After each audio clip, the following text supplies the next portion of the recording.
These are videos the FBI has worked hard to make sure you haven't seen. They're from the Google Drive account of Thomas Crooks, the man who on July 13th, 2024, showed up at the Butler County, Pennsylvania fairgrounds and tried to assassinate the frontrunner, Donald Trump. That day, Thomas Crooks came within a quarter inch of destroying this country. And yet, a year and a half later, we still know almost nothing about him or why he did it. That's because, for some reason, the FBI, even the current FBI, doesn't want us to know.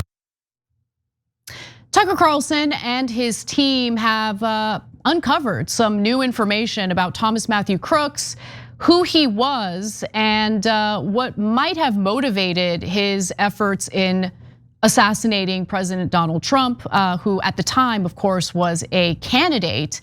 Now, luckily, he was unsuccessful in doing so, but there are still so many questions about this would-be assassin, and more importantly, why it is that it appears the FBI is withholding information from the public, even though there's no active investigation and there's certainly no trial, because the would-be assassin was shot and killed on the scene.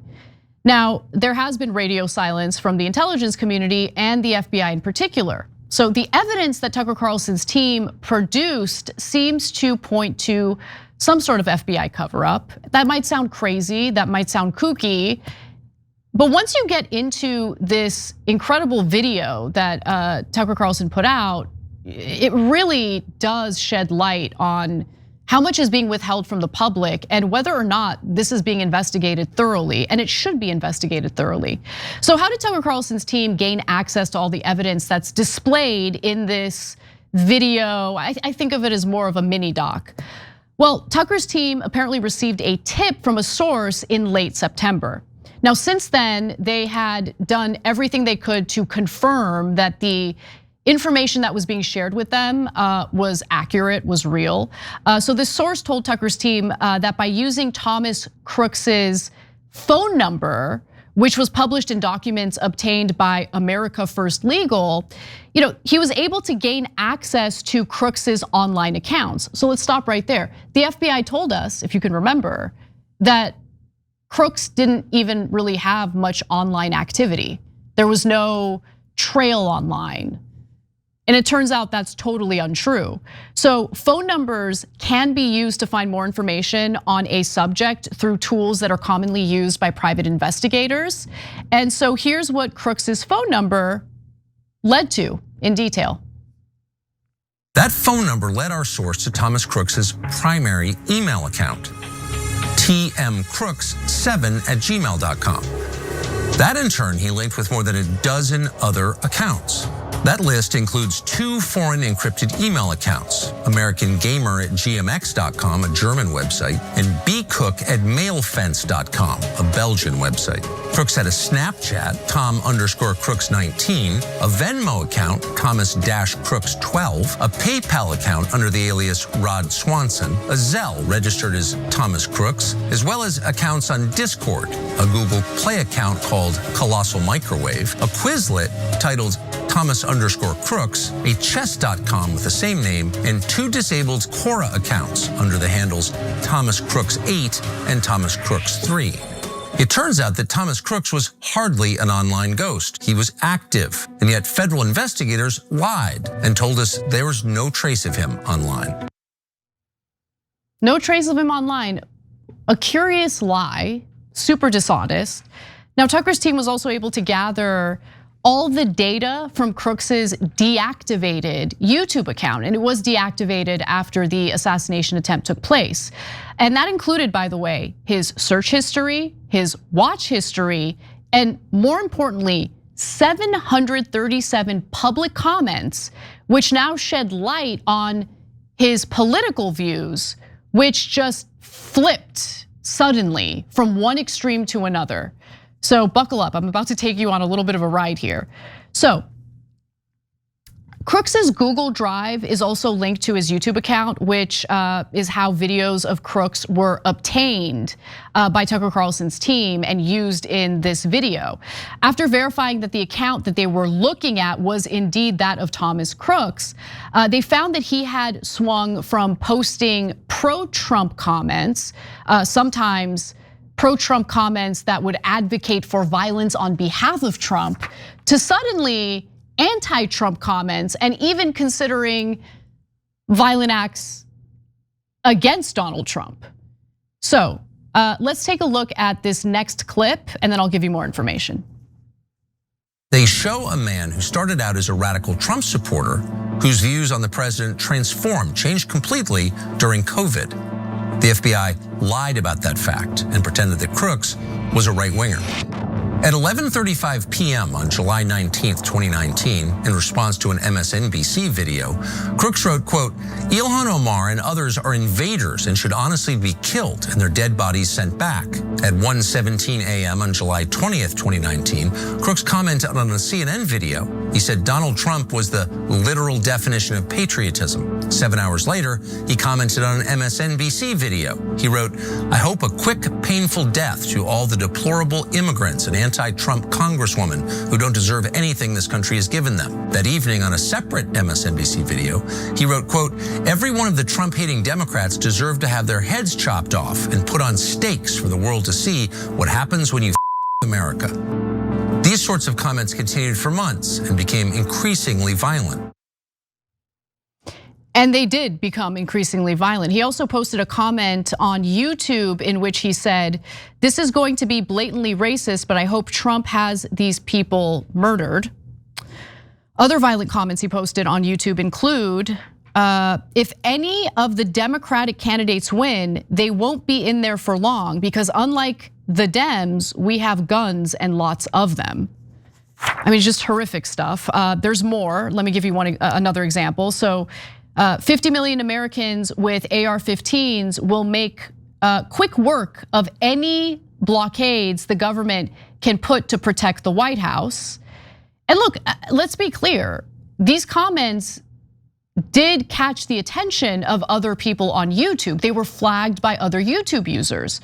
So for instance, on September 30th of 2019, he wrote the following: "Most rioters don't bring assault rifles and body armor like we would, and we wouldn't be going to the streets, we'd be going to Washington." And then here's how the others responded, noticing that he keeps advocating for violence. One person says, "Law enforcement will thank you for grouping up and being so visible. It'll make your arrest so much simpler." Unfortunately, his arrest was not made simpler because he never was arrested and then attempted to assassinate a presidential candidate. Here's another example. Another person responded to Crooks saying, "You are on YouTube threatening to shoot government officials. I sure hope the FBI is monitoring social media for violent nutcases. Trump's cult is literally insane." So keep in mind that these pro-Trump comments, in which he's even advocating for violence on behalf of President Donald Trump, are taking place as late as late September 2019. By January 2020, a few months later, he swings in the complete opposite direction. Now remember, January of 2020, you start seeing some headlines about the coronavirus pandemic. It wasn't called a pandemic then, that's for sure. And the shutdowns hadn't happened until March of 2020. So look, you could make the argument that he was on the far right, super supportive of Trump, and then COVID happens, he sees how Trump handles COVID and he turns on Trump. You can make that argument, except that's not what happened here. He started posting anti-Trump comments in January of 2020, and those comments became increasingly unhinged, okay? So let's get to some of those views right now. So here's an example. Actually, you know what? Let's go to the next clip because Tucker Carlson will kind of set it up and then I'll give you other examples. In early 2020, Crooks seemed to change radically. On January 23rd of that year, he referred to, quote, Trump's stupidity. He began to mock the concept of the deep state. He suggested it was a code word used by Trump supporters for, quote, anyone who disagrees with the right wing. Suddenly he sounded like an MSNBC commentator. In February of 2020, he called out Trump's supporters as, quote, too brainwashed to realize how dumb you are. I mean, literally, you guys sound like a cult at times. That same day, he called Trump and his supporters, quote, racist. It was an amazing transformation. And later, he did attack the right wing for how they responded to COVID, while chiding Tucker Carlson, by the way. Here's an example. And going to a Chinese New Year's party in America isn't putting you at risk for coronavirus because, believe it or not, viruses don't spread through race like Tucker Carlson probably told you. How did this guy go from being a hateful, racist bigot who wanted to see members of the squad murdered to now seemingly being a member of the left who is defending China as, people start calling coronavirus the China virus and all of that.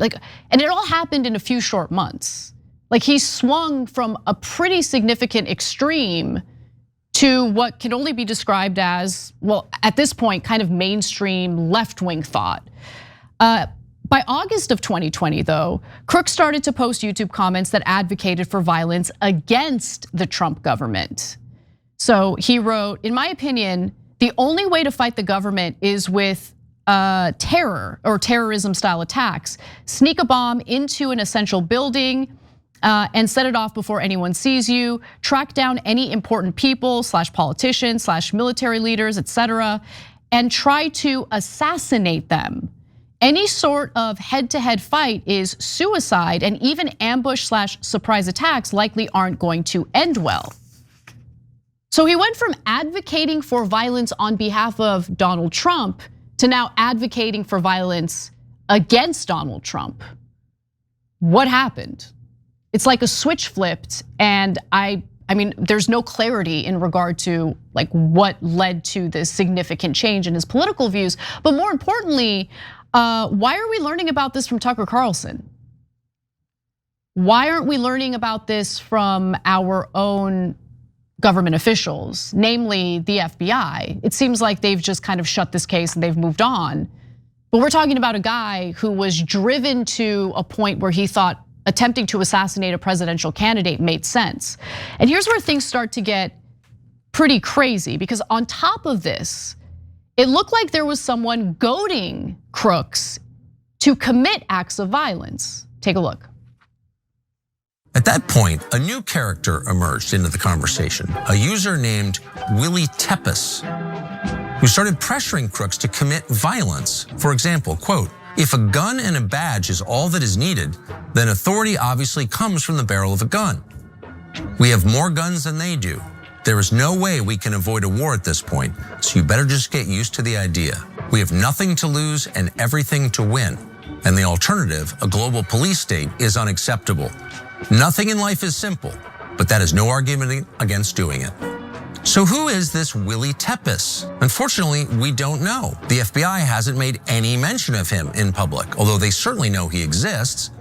Just days after the shooting, somebody screenshotted Tepes' YouTube account page, despite the fact he had very few followers. To the extent that he can be traced online now, you can find his username being used on a foreign Antifa website. Those sites link him to the Nordic Resistance Movement, which has been designated a terrorist group by the US State Department. That's all we know.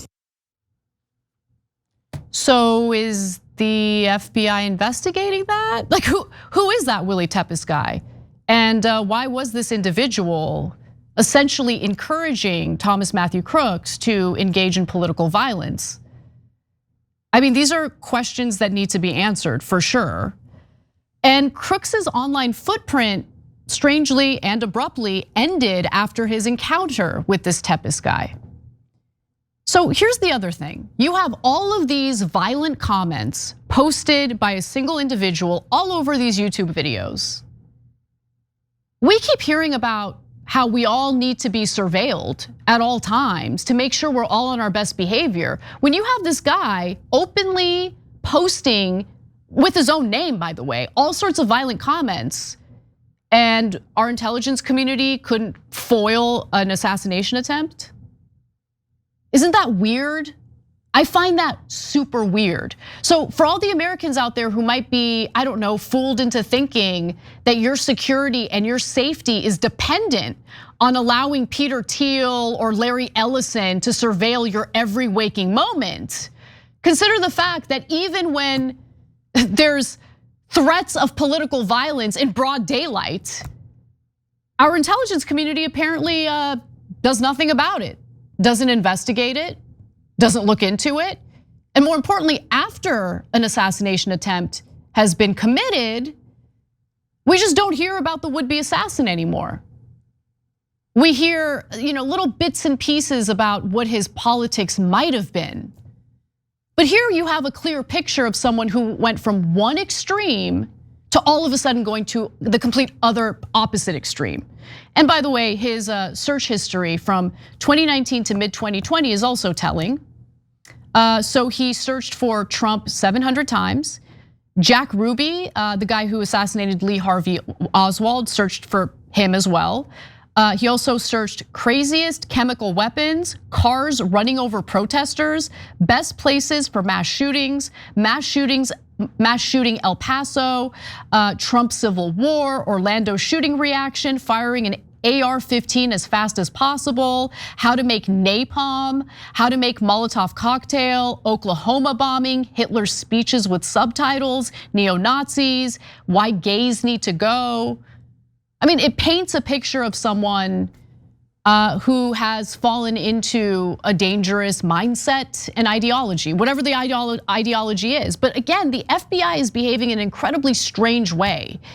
And Kash Patel in particular has said some things on the record that I want to draw attention to. So 10 days after the assassination attempt, it turns out the FBI released Crooks's body to be cremated, which, kind of prevents further investigation from happening. So we learned about this on August 5th, apparently, due to Congressman and former police officer Clay Higgins from Louisiana going to Butler because he's like, what is going on here? I want to look into this for myself. That was when he learned, it turns out 10 days after the assassination attempt, the FBI sent Crooks's body for cremation. Now, the day that Crooks's body was cremated, this is also super interesting. The House Homeland Security and Oversight Committees had begun their own investigations into this assassination attempt. Could just be a coincidence. And this made it, again, impossible to verify certain things like the coroner and autopsy reports. So the FBI's activity at the scene itself also raises some questions. I didn't know about this. Let's take a look at what the FBI was up to. Another notable detail is that photos from the day after the shooting show an FBI agent hosing down the site where Crooks died. High-level intelligence officials and congressional sources told us this is very strange, and that the FBI usually hires out crime scene cleanup to third-party contractors. But in this case, they did it themselves, leaving no blood and no tissue for anyone else to analyze. In the photo, the agent's shirt says he's from the Technical Hazards Response Unit, a unit that collects traditional forensic evidence contaminated with hazardous materials. That is strange. That is strange. And I mean, by the way, the same thing happened at the university in which Charlie Kirk was assassinated. I mean, why would you be in such a hurry to clean the crime scene and essentially destroy any possible evidence that might be there, including tissue, including blood, that kind of stuff? And you would think that we'd get more clarity from FBI Director Kash Patel, considering the fact that he's the FBI director who was chosen by President Donald Trump to serve in that role, and Trump was the target of this would-be assassin. But no, instead we've gotten bald-faced lies. Here's what I mean. How come we don't have more information on the assassination attempts on President Trump? There's two reasons, two open, ongoing prosecutions. What a baffling thing to say. Thomas Crooks is dead, of course. There was no trial against Thomas Crooks. And by the way, they weren't misspeaking. This wasn't an accident. We know that because the director of the FBI said the same thing once again under oath in front of Congress in September. I'd like to ask you, sir, and the FBI, under your leadership, would you please respond to these questions, and can you commit to doing that? As soon as the trial's over. What trial? Who's on trial? Thomas Matthew Crooks was killed on the scene. There is no trial. What is up with that lie? That is insane. So look, I'm not implying anything. I have no idea what's going on here. I don't know why the American people were kept in the dark. I don't know why President Donald Trump doesn't really seem motivated in getting more answers about this himself, considering the fact that he was the target of this assassination attempt. But what I do know is that when you don't have transparency and clarity from the very institutions that are supposed to be serving us, that's when conspiracy theories start to form, start to develop. So as much as people want to get angry at the so-called conspiracy theorists, can you really blame them when it really does appear that our institutions have been failing at their jobs and failing the American people? Look, for me, this isn't even a political thing. If Thomas Matthew Crooks had been successful that day, I don't know what would have happened in this country. It could have been a complete and utter disaster. And I'm very, very happy that he failed, but this latest reporting actually raises more questions. And the questions are directed specifically at the very government agency that is tasked with investigating this and returning real answers to the American people, including, by the way, the Trump administration, considering, again, Trump was the target of that assassination attempt. Every time you ring the bell below, an angel gets his wings. Totally not true, but it does keep you updated on our live shows.